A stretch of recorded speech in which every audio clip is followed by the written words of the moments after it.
Ah, os primeiros encontros. Aquele misto de esperança, ansiedade e a certeza de que você vai ter que fingir que gosta de algo que a outra pessoa adora, tipo, sei lá, mergulho em cavernas ou coleções de selos raros.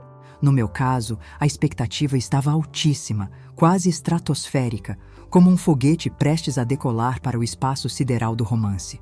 Conheci o Rodrigo pelo Instagram. Sabe como é, né? Aquele universo paralelo onde todo mundo é fotogênico, aventureiro e tem uma vida perfeitamente curada. Amigos de amigos, fotos bonitas em paisagens exóticas e aquela biografia que dizia aventureiro e amante de café. Um clássico digno de um roteiro de filme independente, onde o protagonista é charmoso e misterioso. Eu já estava mentalmente comprando o nosso kit de cafeteira italiana e planejando a próxima viagem para algum pico de montanha com vista panorâmica. Conversamos por 2 semanas, 2 longas semanas que pareceram uma eternidade de flerte digital.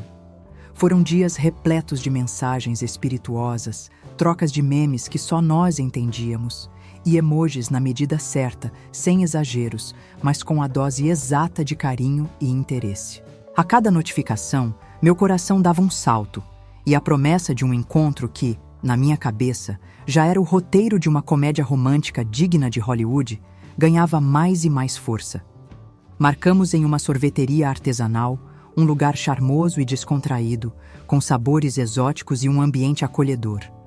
Era casual, fofo e, o mais importante, com a possibilidade de uma fuga rápida e discreta se o aventureiro, na verdade, fosse um colecionador de selos com tendências a monólogos sobre filatelia.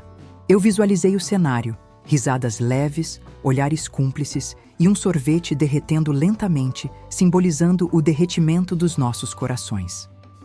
Cheguei uns minutinhos antes, porque sou dessas que não gosta de atrasar, e também para ter tempo de observar o ambiente e escolher a mesa perfeita.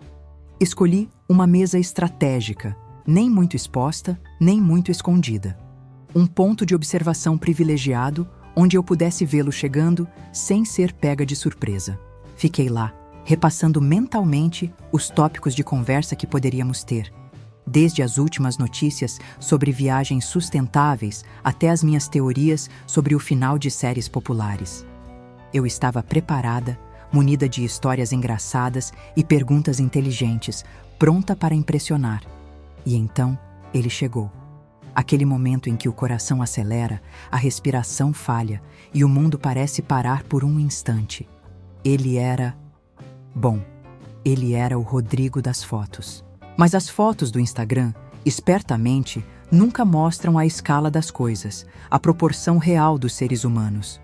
Elas têm um jeito mágico de nivelar todo mundo, de fazer com que a altura seja apenas um detalhe insignificante.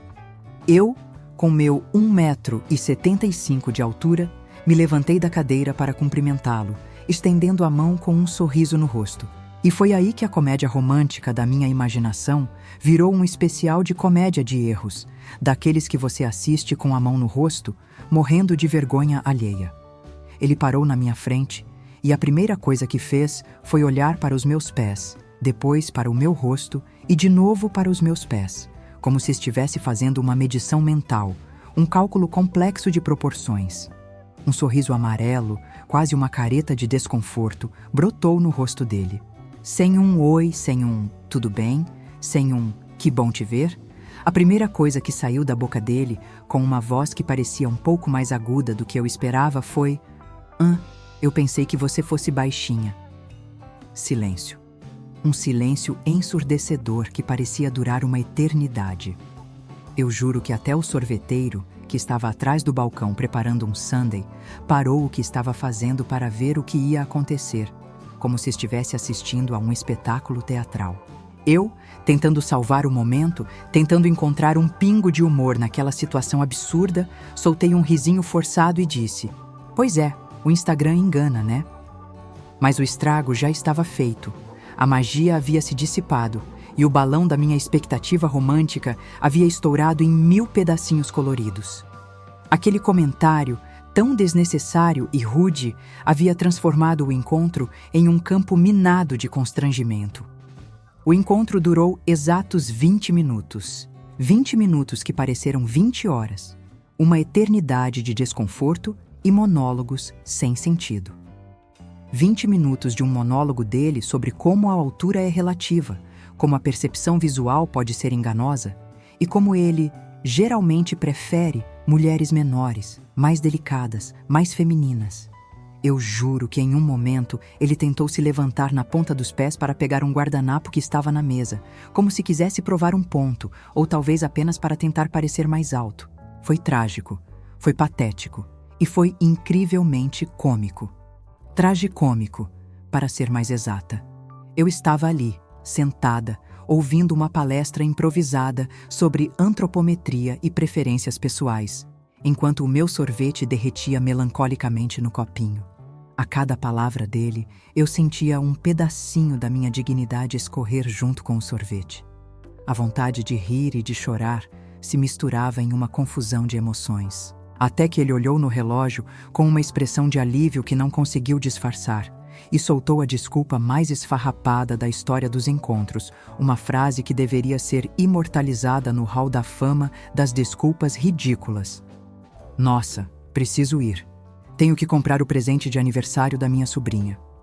Eu, que já tinha feito a minha pesquisa de campo, ou seja, stalkeado o suficiente para saber que ele era filho único e que, portanto, não tinha sobrinhas, apenas sorri e disse, com a maior ironia que consegui reunir: claro, família em primeiro lugar sempre.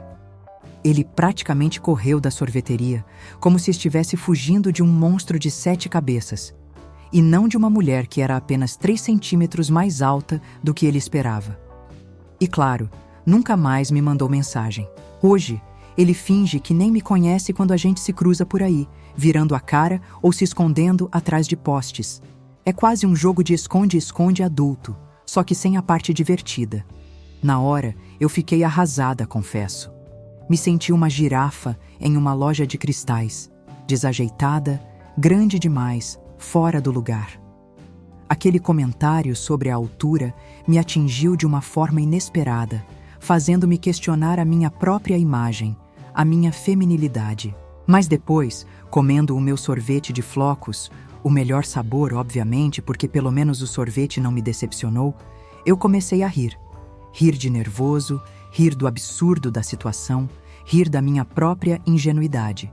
E foi aí que eu aprendi uma lição valiosa, uma daquelas que a vida adulta te ensina de forma dura, mas necessária. A gente não pode controlar as expectativas dos outros. E, sinceramente, se 3 míseros centímetros de altura são um problema tão grande para alguém, se isso é o suficiente para arruinar um encontro e a possibilidade de uma conexão, essa pessoa tem problemas muito maiores e mais profundos para resolver do que a minha estatura. Eu me livrei de uma cilada, de um homem superficial e inseguro que se importava mais com a minha altura do que com a minha personalidade. E de quebra, ganhei uma ótima história para contar, uma anedota engraçada que sempre arranca risadas dos meus amigos, e um sorvete inteiro só para mim, sem ter que dividir com ninguém que se importa com centímetros. E essa, meus caros, é uma vitória que vale mais do que qualquer romance de Instagram. É a vitória da autoaceitação, do bom humor e da certeza de que a vida é muito curta para se preocupar com a altura dos outros.